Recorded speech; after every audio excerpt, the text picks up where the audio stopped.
It's my pleasure to talk to you today about this topic because I believe it's a really good time to talk about it.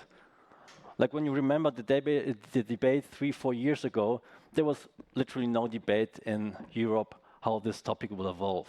But I think that the Shanghai Motor Show last year in April was an eye-opener and caught at least some market participants by surprise.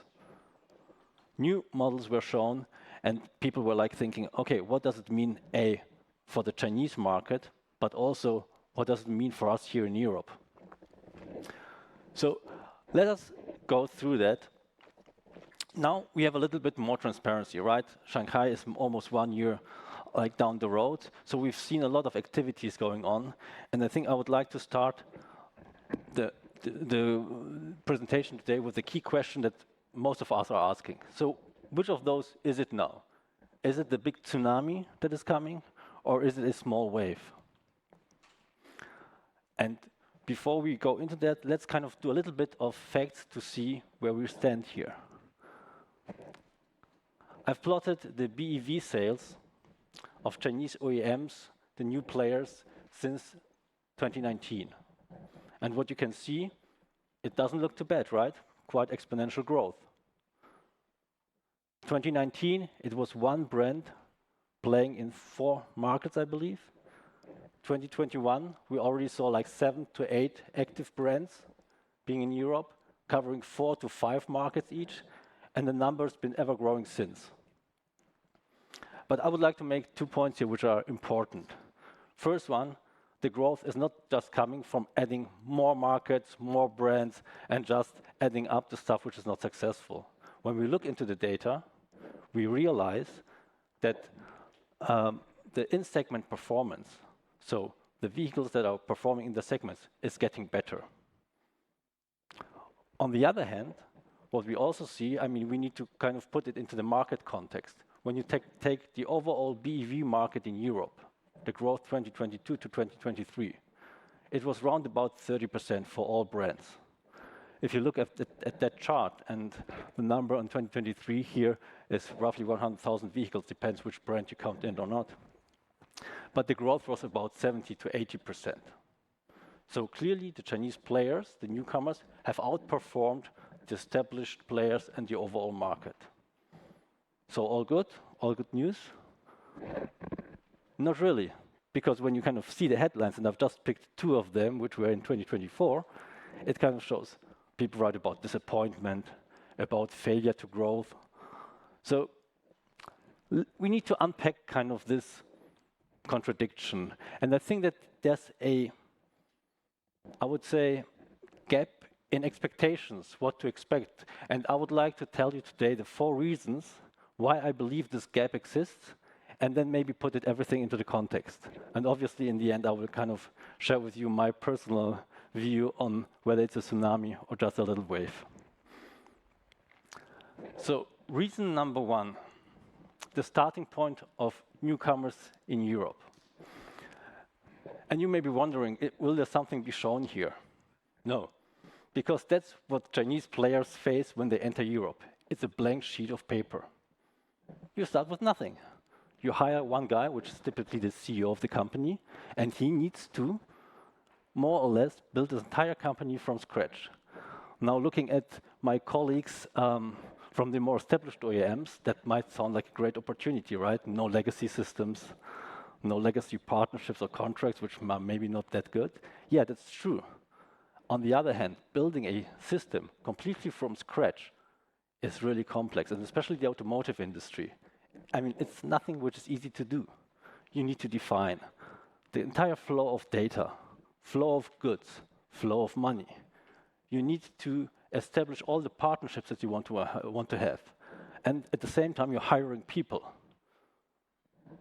And everybody from you who has been involved in company building, is it like going super smoothly and you don't make mistakes? Of course you do. So I think we shouldn't forget about this. That is a highly complex thing to do. And the mistakes that you do, typically, they don't cost a lot of money, but they cost time. So, and that will be a recurring sentence that you will hear from me over and over during this presentation.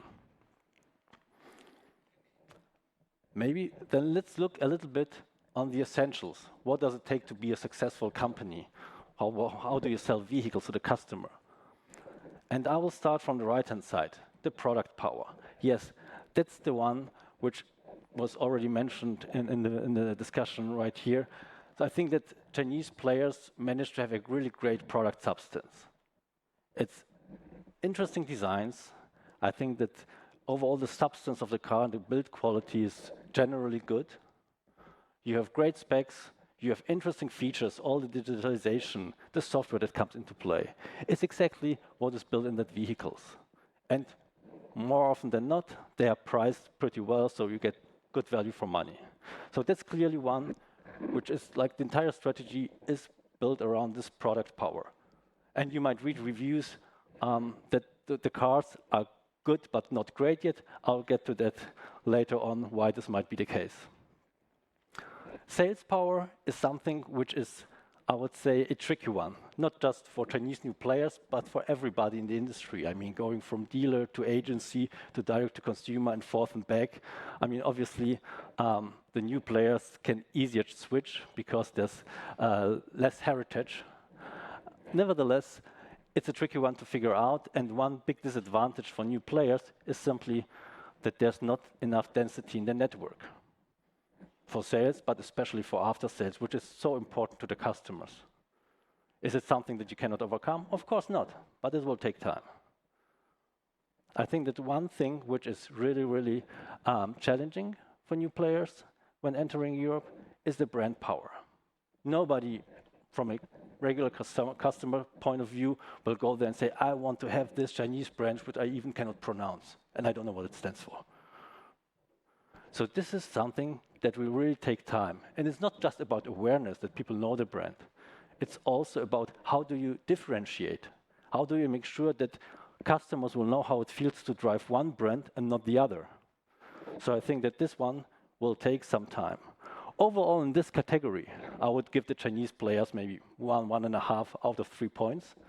But you will see, so it's nothing that you cannot manage. But again, it takes some time. Coming to the third point, culture. And yes, you might now think of the very obvious stuff, language, time difference, like the distance, the physical distance is like a lot. So like, it's not easy to always work. But there's another layer which is like rarely discussed. Think about it. Chinese companies, the new entrants, and we'll hear about it, I think, throughout the day, they are relatively new companies. So what does it mean? They are agile. They are like test and learn. This is kind of their mindset. And this is, by the way, something that when we talk to our Chinese colleagues that we very much appreciate. Kind of their mindset, their way to move, to accept that something didn't work and then change it. So this is like really amazing, their mindset. But now think about my first slide, a blank sheet of paper. How do you build a company from scratch? You hire people who have been in the industry for 10, 15, 20, 25 years because they have all the knowledge. But they've been in a corporate environment for this amount of time. So you basically put together a really agile group together with a corporate group, and now you try to mix them. So it's not only about language, kind of the Chinese versus English or so. It's also about how you learned to think and how to solve problems. I believe that if you do it correctly, this combination is really powerful. And you kind of can, if you take the best of the two worlds, you can make it really an amazing team. But you need to learn to work together. So again, you know it by now, it takes some time. And there's a fourth reason why I believe this expectation gap exists. And it's the price war in China and the macroeconomic situation. When I talk to my colleagues in China, they always tell me, Wojtek, you don't know how much we're fighting every single day, how tough it is to be successful in this super competitive market in China. And yes, when you look at the prices, it's crazy what's going on there. So when you think about Europe from the Chinese perspective, yes, it's a very attractive add-on potential. But the make or break is China. If those companies are not successful in China, they will not be successful in Europe. So while plans might have been there how to enter Europe, maybe 2019, 2020, those plans must have changed for obvious reasons. I mean, the refinancing is not that easy. Money is not for free anymore.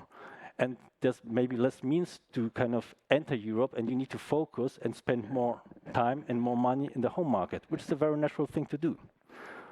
So I personally believe that there will be a massive consolidation in the industry going on in the next 2 years. There's no way around it.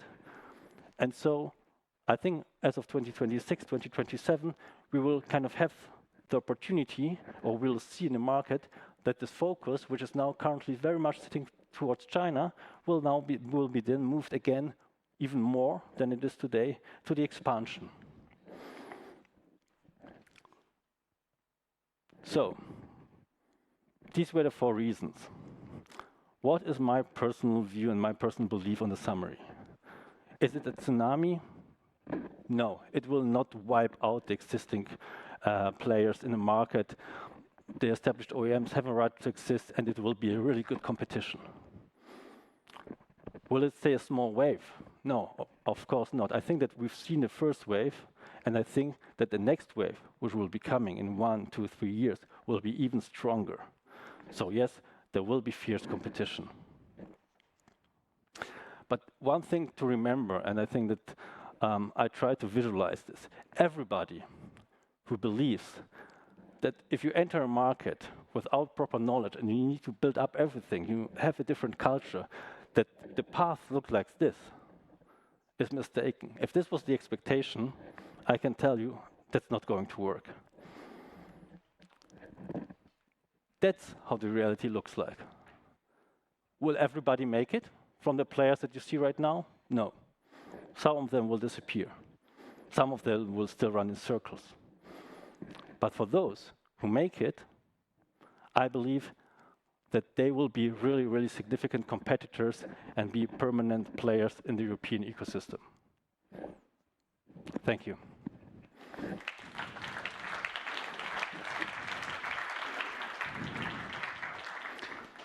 Wojtek, thanks a lot. We have a couple of questions here that we will shortly also see on the screens here, but I can read them out as long as we... here they are. Yeah.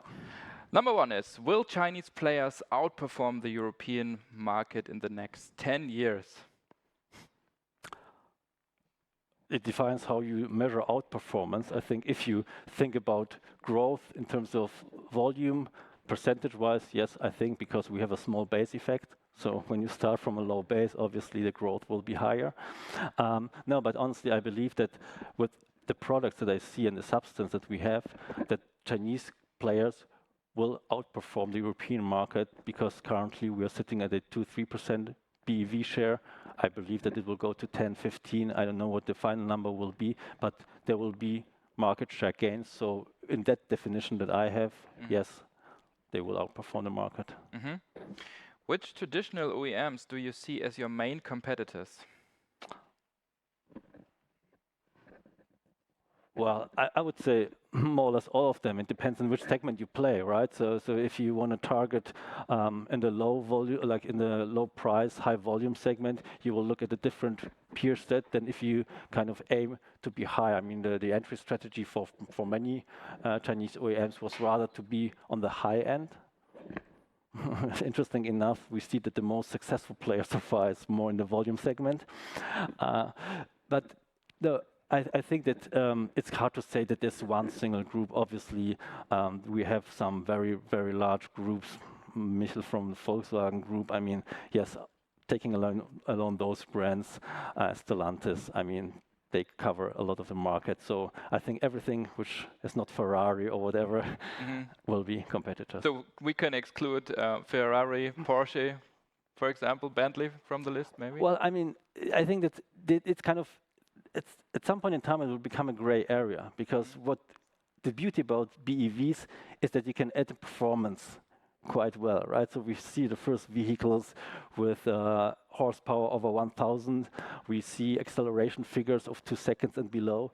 So it depends a little bit at which point in time will customers kind of be willing to test and to see. I mean, why I believe, I mean, it was one of the questions which was asked, do you believe the BEV hype is over or the EV hype is over? No, I don't think so, because those vehicles are so much fun to drive, right? So I think everybody who experienced that, and especially like maybe the more high performance versions, it's really an amazing kind of feeling to drive those cars. So I think that obviously, if you just go for these very prestigious brands, there's no way in the next 10 years that the Chinese can catch up, the brand power I mentioned.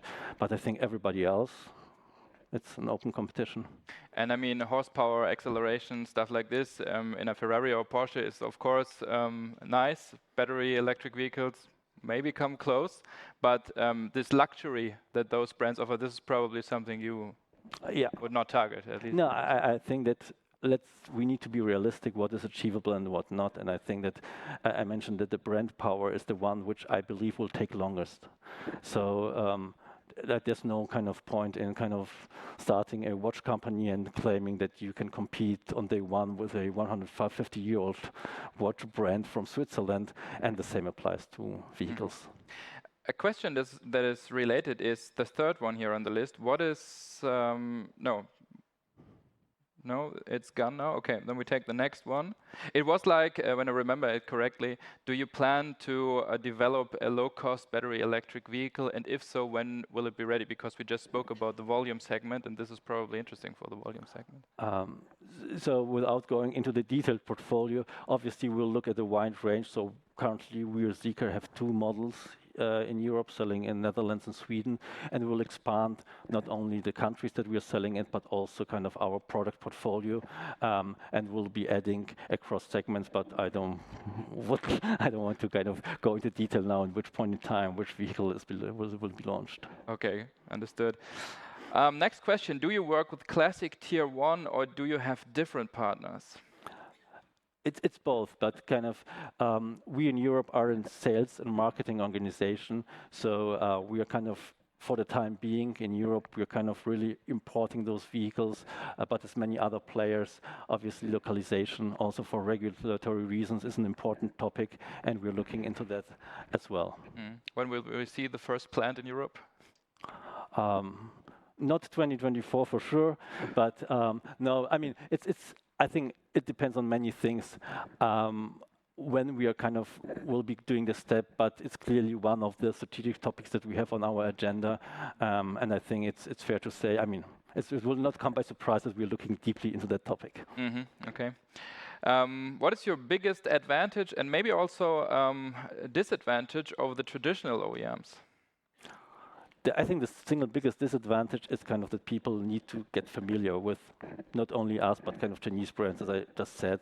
Like, people even don't know how to pronounce it, and like, what does it stand for, and what do those guys want to tell me, right? I think that the advantage is really this very agile way of working. So our Chinese colleagues make impossible things possible by simply the sheer speed that they have. Do we get everything right in the first time? No, but we are fast in kind of adapting, and I mean, comparing to maybe more established corporates in Europe, I think that the speed and the ability to react is the single biggest advantage that we have. Okay, final question, and 1 vote each. So I picked the third one here. What is China OEM's opinion regarding sustainability targets established by EU? So I mean, it's probably difficult to speak for all Chinese OEMs, but at least for your organization. No, like, look, sustainability targets, like everything which has to do with regulations, will obviously comply. So there's no discussion that if you want to be accepted in Europe as a brand, you need to comply not only with the regulations, but you need to become part of the community. And you will never achieve that by kind of trying to find a tricky way around and kind of find a loophole. So that's not what we are trying to do. So yes, obviously, I mean, we as ZEEKR, we only have 0 emission vehicles, so we have this target already achieved. No, but overall, I mean, everything that will be asked, we will comply to. Will this new Lieferketten-Sorgfaltsgesetz be an issue or a challenge? Well, again, I'm not deeply into the kind of supply chain, how it works in China, but obviously that's a topic now that got a lot of attention in the last couple of weeks, especially now with the US situation. So yeah, we will kind of we are looking into that.